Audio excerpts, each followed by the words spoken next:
Assalamualaikum warahmatullahi wabarakatuh. Alhamdulillah. Nahmaduhu wa nasta'inuh. Alhamdulillah. Wassalatu wassalamu ala rasulillah. La hawla wa la quwata illa billah. Amma ba'du. Sekarang kita bahas tentang kisah-kisah orang soleh yang penuh hikmah. Kali ini kita akan bahas tentang kisah antara Sayyidina Umar bersama Gubernur Homs. Gubernur Homs ini di mana ya?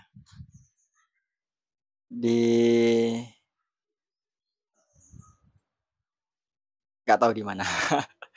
Jadi Gubernur Homs saat itu ditempati oleh Umair bin Sa'ad Al-Ansori. Jadi Umair bin Sa'ad Al-Ansori ini diutus oleh Umar. Umar ini khalifahnya. Umair bin Sa'ad menjadi gubernur di Homs. Lah Umair ini tinggal di Homs ini selama 1 tahun, nggak ngasih kabar sama sekali, nggak ngasih berita. Akhirnya Umar kepikiran, loh, Umair ini kok nggak ngasih kabar sejak menjabat di Homs selaku gubernur, kok nggak ngasih kabar selama setahun ini. Akhirnya Umar memerintahkan kepada sekretarisnya, kirimkan surat kepada Umair. Karena demi Allah, saya lihat dia sudah menyalahi aturan, kata Umar. Isi suratnya, jika surat ini sampai kepadamu, maka datanglah kemari. Sambil engkau bawa harta hasil pengumpulan fai dari kaum muslimin. Pengumpulan fai dari kaum muslimin ini mungkin dari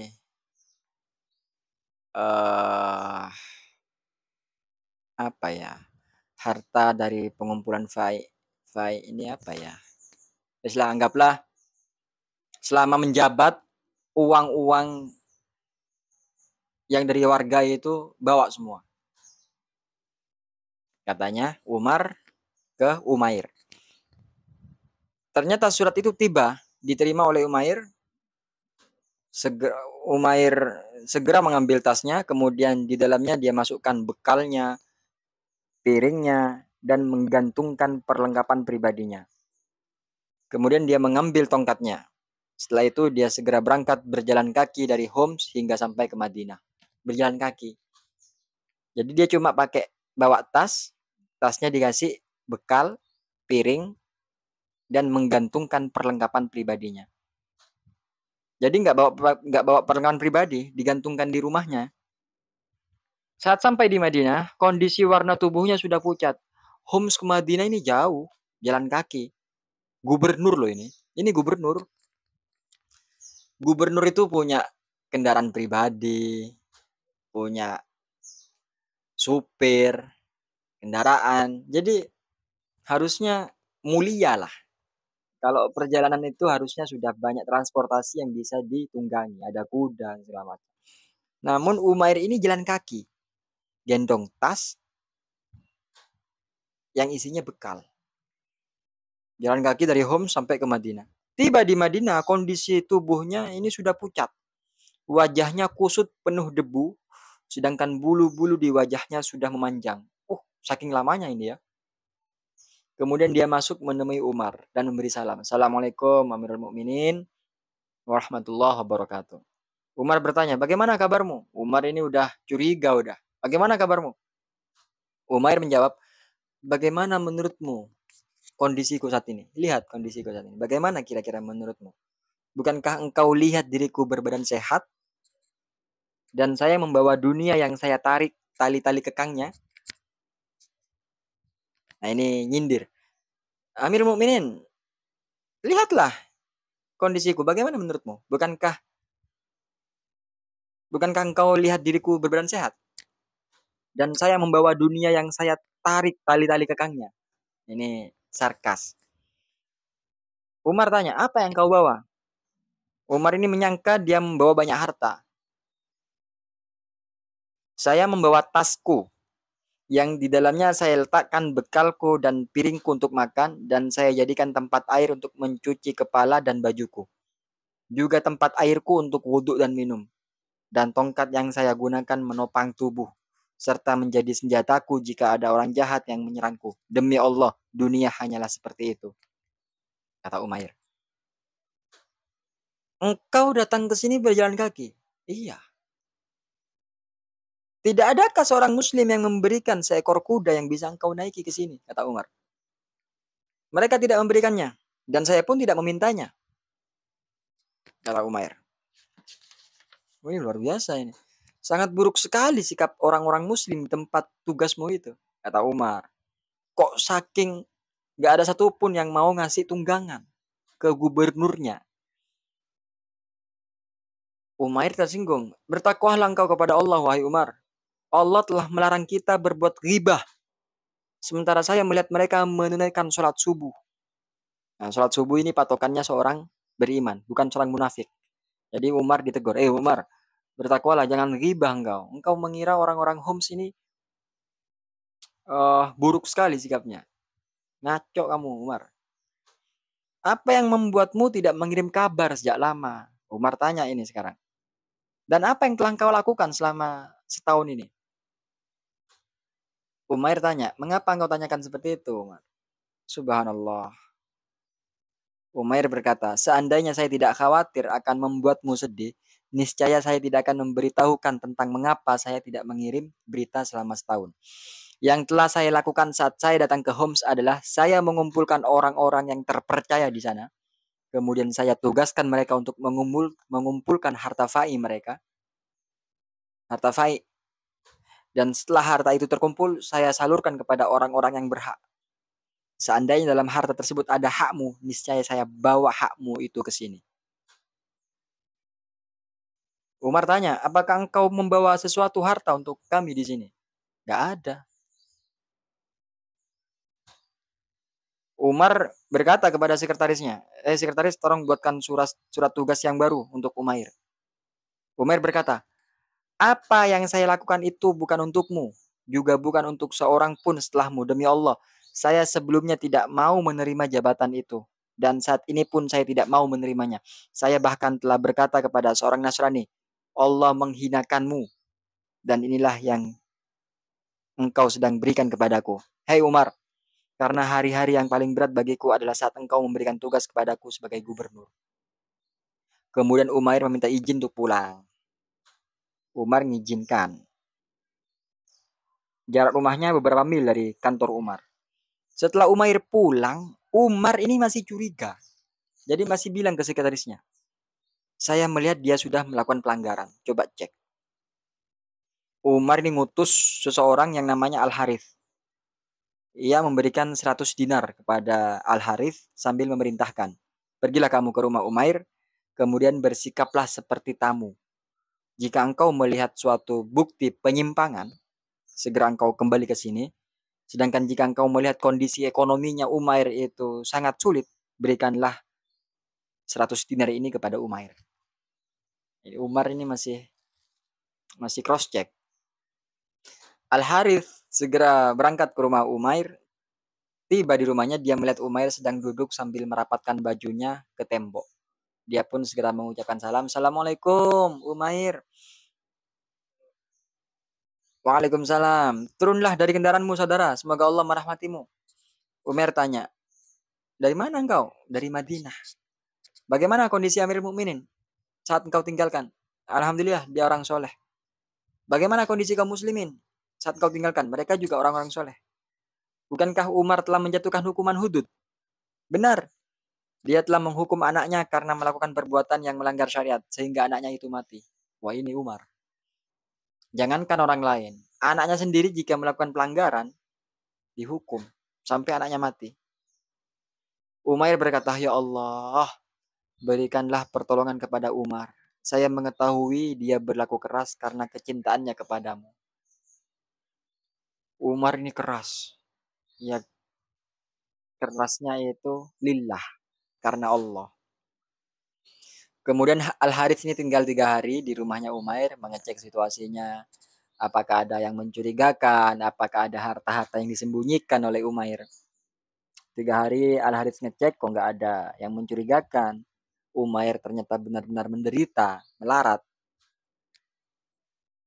Akhirnya Umair berkata kepada tamunya ini, 3 hari sudah lama.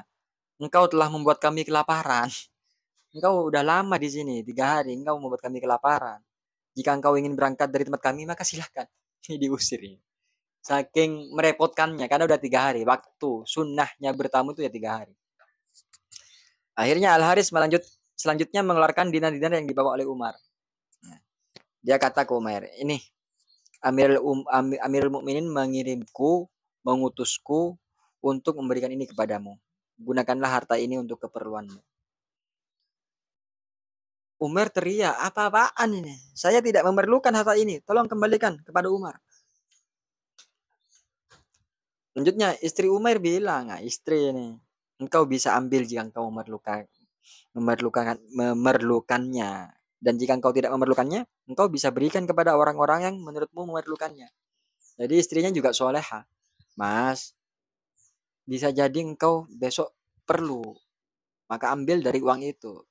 Dan misal pun engkau nggak butuh sama uang itu, kasihlah ke yang membutuhkan, kata istrinya Umair. Umair berkata, demi Allah, saya tidak mempunyai sesuatu yang bisa digunakan untuk menyimpan dinar-dinar ini. Mendengar itu, istrinya langsung menyobek sebagian kain pelipis yang dia pakai, kemudian memberikan selembar sobekan kain itu kepada Umair, yang digunakan Umair untuk menyimpan dinar-dinar itu. Selanjutnya Umair membagi-bagikan dinar itu kepada anak-anak para syuhada, anak-anak yatim yang bapaknya meninggal syahid. Kemudian dia kembali ke rumah dan utusan itu menduga dia akan diberikan bagian dari dinar-dinar itu, tapi Umair berkata padanya, sampaikan salamku kepada Amirul Mukminin. Jadi setelah didum, jadi ketika Umair bilang nggak mau menerima sepeser pun dari dinar itu, istrinya langsung merobek kainnya untuk dijadikan wadah. Jadi 100 dinar itu didum, dibuat 10 keping, 10 keping, 10 keping, atau dibuat 5 keping, 5 keping, dipisah oleh kainnya istrinya Umair ini. Lalu dibagi ke anak-anak yatim yang bapaknya syahid. Dibagi ke duafa yang nggak mampu. Al-Harith mengira uangnya itu pasti akan diberikan lagi ke Al-Harith untuk dapat bagian lah. Tapi ternyata nggak ada sama sekali. Salam ke Umar. Haris tanya, apa yang dilakukan dengan uh, uh, Umar tanya, apa yang dilakukan dengan dinar-dinar itu? Haris jawab, saya tidak tahu, katanya Haris. Akhirnya Umar ini ngasih surat. Jika suratku ini tiba kepadamu, segera datang ke tempatku. Umar pun datang lagi ke kantor Madinah. Jauh lagi perjalanannya. Saat bertemu dengan Umar, Umar langsung melontarkan pertanyaan. Saya bersumpah, engkau harus menjelaskan kepadaku tentang apa yang telah engkau lakukan dengan dinar-dinar itu. Umar mengira uangnya diambil. Tapi nggak ada penjelasan. Diambil untuk apa? Umair berkata, saya telah gunakan untuk kepentingan diriku, kata Umair. Umar berkata, semoga Allah merahmatimu. Kemudian Umar memerintahkan untuk memberikan dia 1 wasak. 122 kilo bahan makanan dan 2 baju. Mendapati itu, Umair berkata, tentang makanan itu saya tidak memerlukannya. Karena saya telah meninggalkan 2 sok gandum di rumahku. Hingga saya dapat makan darinya dan rezeki yang lain insya Allah akan datang. 2 pakaian, saya butuh. Kalau yang 2 pakaian, karena Ummu Fulana kekurangan pakaian. Maka dia pun mengambil 2 pakaian itu dan kembali ke rumahnya. Umair ngambil 2 pakaiannya dan menolak makanan pokoknya.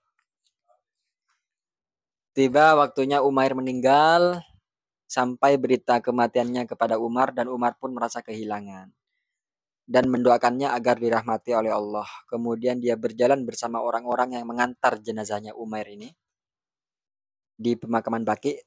Lalu Umar berkata pada sahabatnya, hendaklah kalian mengungkapkan apa apa angan-angan kalian dalam kesempatan ini.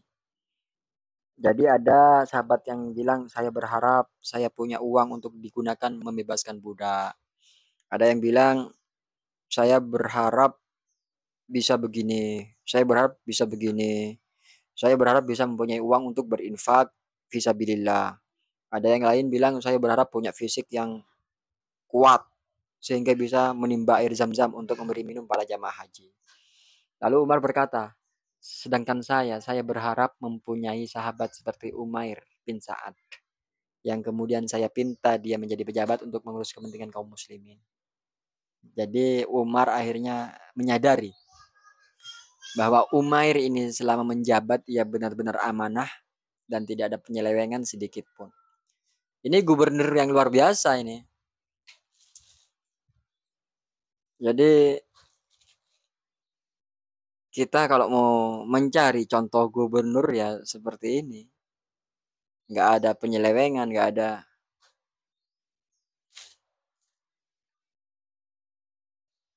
ada gila harta ya. Semuanya zuhud, qanaah. Susah gubernur saat ini. Tapi apa boleh buat kalau misal ada kepentingan transportasi jalan kaki, ada bisnis ke luar negeri jalan kaki, repot juga padahal kita harus on time ya kan. Jadi ya repot. Di kisah-kisah yang lain sulit diterapkan, namun di sikap-sikap tertentu perlu kita tiru. Ya ini zuhud, uh, tidak korupsi, amanah. Ini sulit sekali. Semoga bermanfaat.